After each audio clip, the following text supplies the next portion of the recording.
What is happening in Lagos today was planned years back. The hatred is real, and here's the proof. In a leaked conversation, Shettima Kashim, the now Vice President of Nigeria, and Kunle, a Yoruba man, discussed a confidential agenda between the Yoruba and the North, targeting the Igbos. The actions of Tinubu, and the governor of Lagos State in Nigeria, align with the aforementioned agenda against Igbos. The question for the British that created Nigeria is this: given the observed increase in animosity and ethnic profiling against the Igbos, why is it challenging for them to acknowledge that the Igbos don't feel secure in Nigeria? This issue was one of the promises made by the British to the Biafrans during the 1967-1970 genocidal massacre, urging us to disarm in exchange for security in a united Nigeria. Furthermore, it is concerning that the United Nations and Amnesty International in Nigeria have not reported on the ethnic profiling of the Igbos. This lack of action implies complicity on the part of the international community in the deliberate targeting of Igbo people for massacre the second time. But we will never allow that to happen again, as the Lord liveth. Be rest assured. Stay tuned and remain blessed.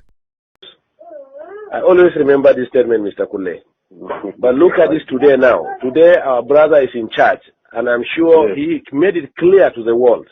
The first thing he said was that he was moving the command of Nigerian army to Maiduguri until when Boko Haram is over. So if not your brother as the president, who will do it for you? But we could have done it to anybody in Nigeria. But you can see that some people refuse to do it for us. So really, today I understand why we have to have the presidency, honestly. No, it's like that, Kule. Kule is like that. Because how can anybody convince us that some miscreants cannot be dealt with by Nigerian army? Why can't we believe it was deliberately left? Even if there is no involvement of government hand in it, why can't we believe that it was deliberate? Let them kill themselves. Well, it has come out even very clear, because it was at a point in our campaign, they were saying that by the killings of Boko Haram, there will be no population again. In fact, let me tell you why the North insisted that Jonathan has to go, because we had the plan that if Jonathan continues, the same problem will happen in Kano, the same problem will happen in Sokoto, the same problem will happen in Jos and Ebro until when our population is depleted. No. We have had a wonderful experience, honestly. In order to avoid the problem, that's why I said the people. So whether he accepted or not, the North it was clear voting now. What could he have done? Remember what Babangida did for us? Babangida, you see, what happened was, even when Babangida did it, you understand? Do you get me? The bulk of the population that voted was from the North. And Rimi said it. Since Babangida was in Abuja, Governor Rimi of Kano State, then, former governor of Kano State, he said, if there's Siwa in Abiola in Lagos, Babangida will have said it is Yoruba that did it. So Abiola should fly to Kano, they will swear him as president, and they'll stand their ground. Before we know, they rallied around Abiola, they said, don't go to North, if you go, they will kill you. Maybe so happened. Do you understand? No. So, but I'm coming now. So Babangida got the... Abacha has incarcerated him for many years. I'm coming now. I'm coming. Before we are talking about the cancellation now, the cancellation of the elections. And two, didn't you not see that even from the West, there were people who supported there are big men who joined in the cancellation of the elections. But whatever it is, at that time, it was nobody was killing the Yorubas left and right. Babangida was virtually betraying everybody. And today, have you not seen him on TV? Have you not seen how he was looking? Is God not wonderful? Did you not see Babangida? Even though I have promised as from today, so long as he's my brother from the North, even if he's eating everybody in Nigeria fresh, you come out with Nigerian man leg eating, I will not say it's bad again. Because I have learned how to support my people from what I have seen with Igbos and some people in Nigeria with Jonathan. Man, you must thank God for Yoruba. Yoruba supported by otherwise we don't have come. No, I'm coming, please. I'm coming. Let me tell you one part. I'm coming. Listen to me, Kule. A section of Yoruba supported Buhari. Listen to me, please. Let us make this thing clear. You understand? We are all politicians. Yes. The Tinebus, since 1960s, since the Oyibo left the country, Yoruba was told one word. We are first Yorubas. You are first Yoruba before you are a Muslim, you are a Christian or Nigerian. Yes. So or not so. Yeah, you are right. Abi? Okay. Yes, you are right, right. Now, all along, a Yoruba man, whoever he is, whether Muslim or Christian, preferred anybody in this house to rule him than a Hausa man from the north. That's the truth about it. So, fortunately, I'm coming, sir. Let me land. Fortunately, the center is controlled by non-Muslim, non-Northerners. Are you getting me? And Jonathan, fortunately for the North, Jonathan decided to use religion and slash the Yorubas to the extent, for the first time, Yorubas were divided religiously. To the extent Muslims, Yorubas stood their ground and said they were not supporting Jonathan. They even refused to attend the meetings of the Jonathan. The papers are there, their statements are there in the papers. So or not so, sir? No, I like this. Read it, it's there. That's the truth. It's there. Even when he went, there were some few Muslim leaders who met Jonathan.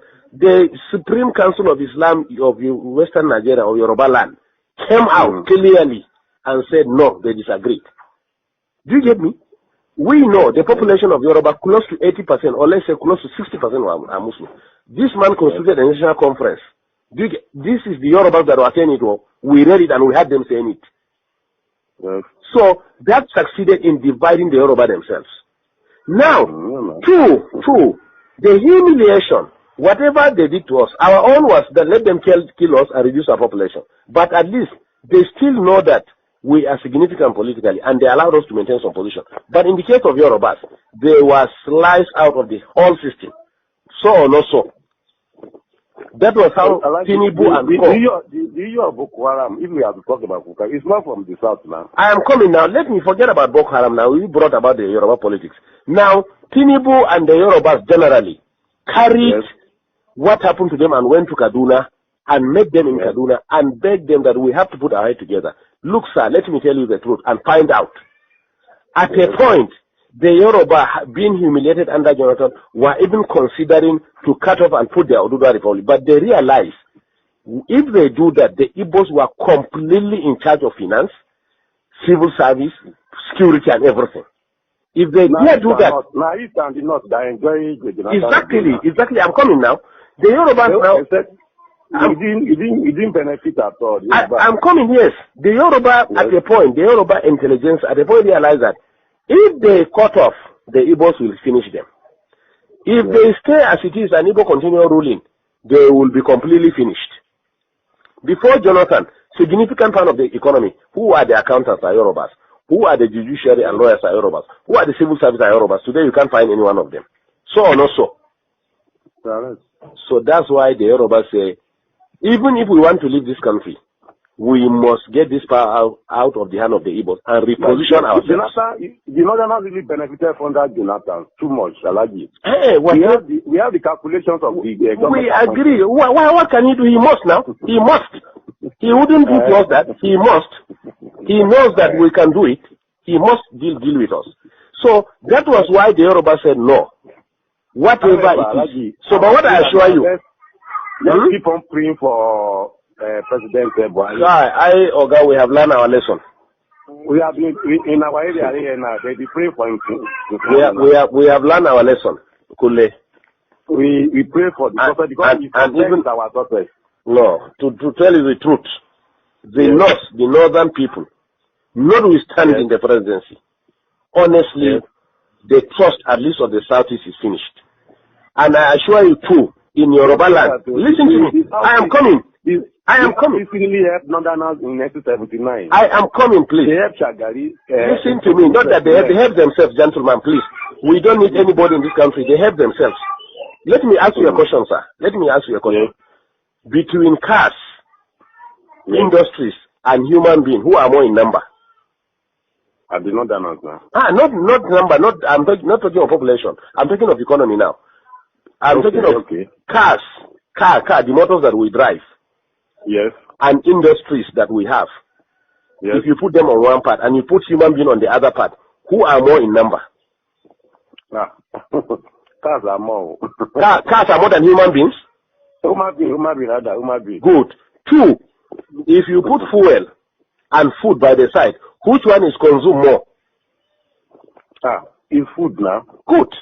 And we have food. So Igbos are actually helping themselves. Let me tell you, even in Yoruba land, let me tell you what they will do to Igbo this time.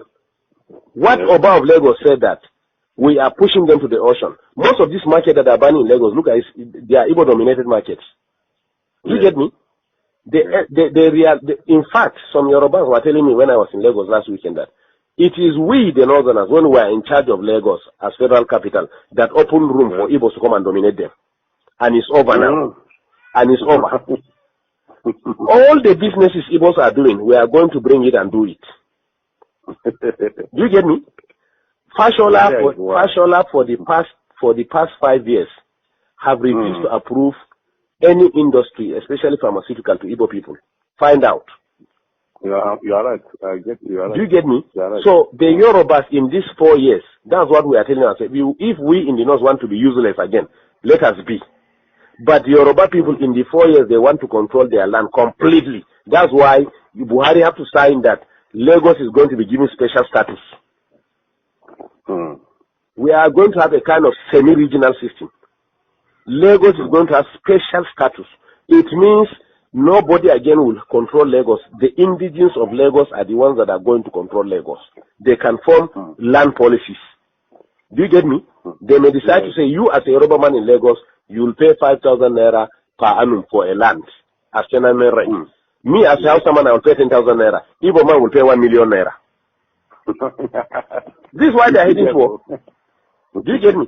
So now, unfortunately, again, the attitude of the Igbos have made the illiterate Northerners who have not gone to school to realize now. I say they are powerful. They are the one who give these people land to stay. They are the one who give them food by the power of God.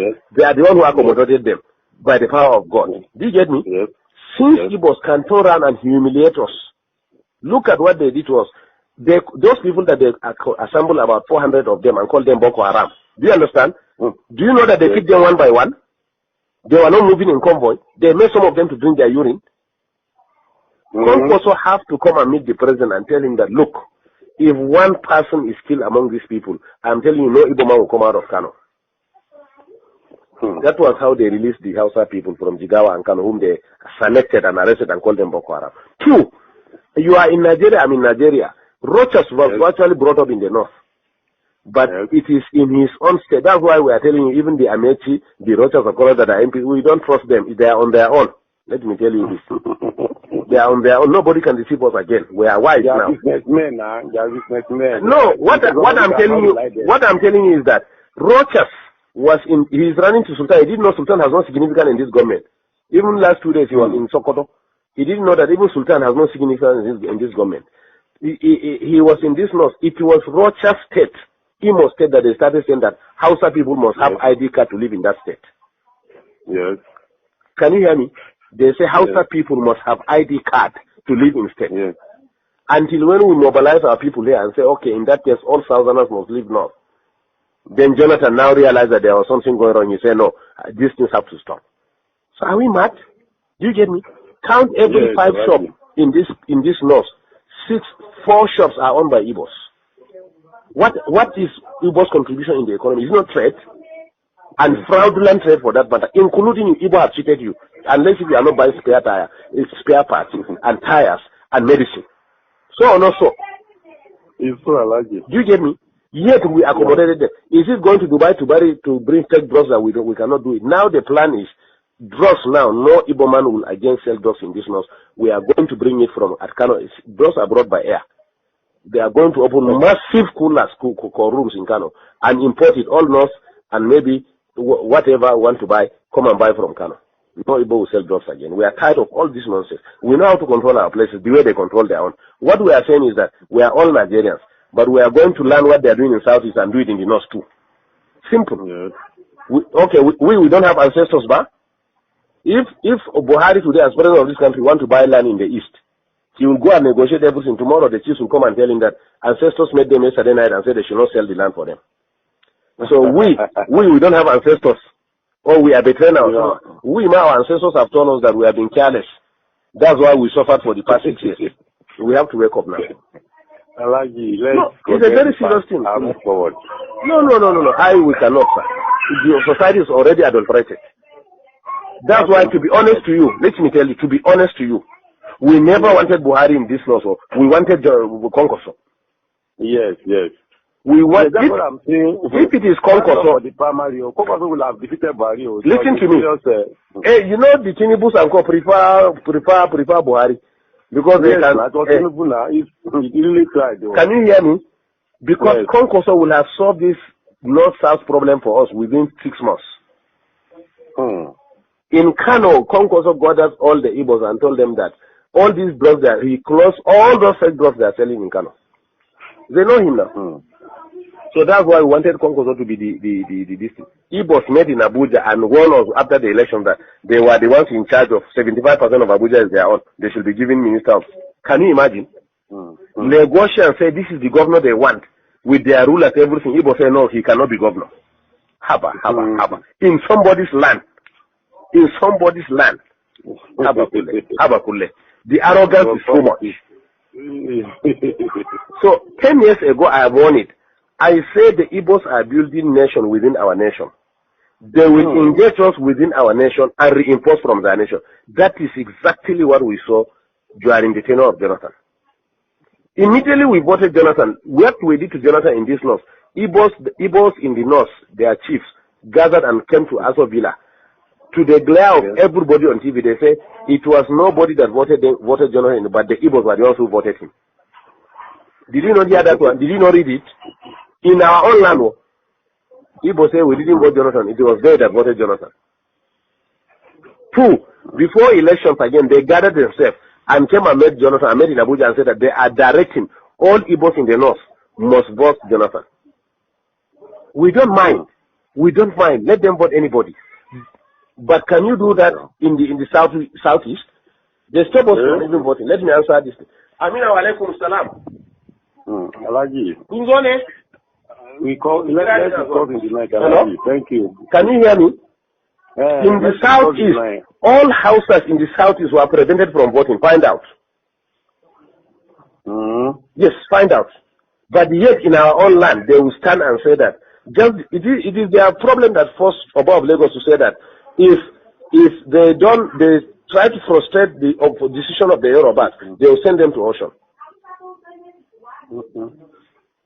And I'm telling you, after 4 years, at least not we are liberal, but in the southwest, after 4 years, Igbos can never be useful, relevant again in the southeast. Wait and see.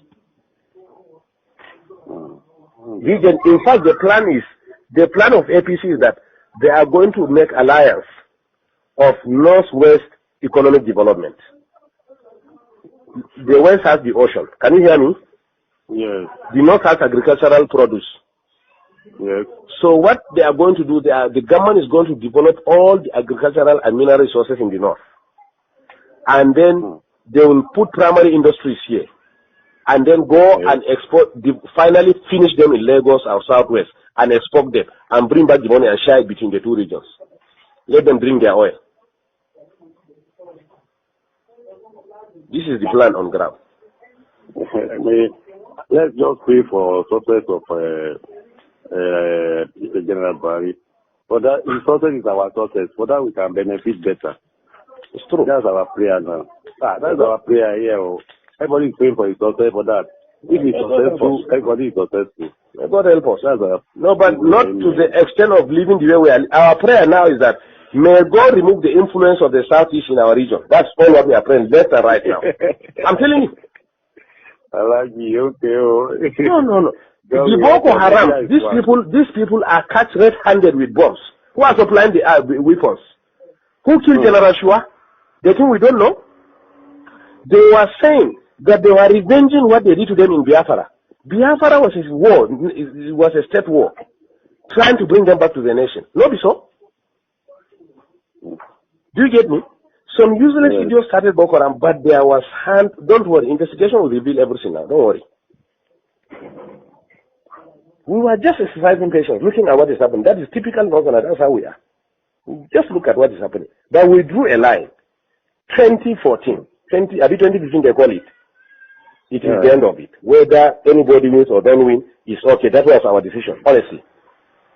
And they met in Enugu, and listen to me, they met and saw it that In the event of cutting it, why will they put their people? That's why the man has to surrender now. Let him. In fact, some of us preferred him to have been resistant, so that we redefine this country. I'm telling you. A lot of casualty will be many. Nothing like killing. Let everybody go his way. Ha! Is it not rain that is falling in the north now? We have the food.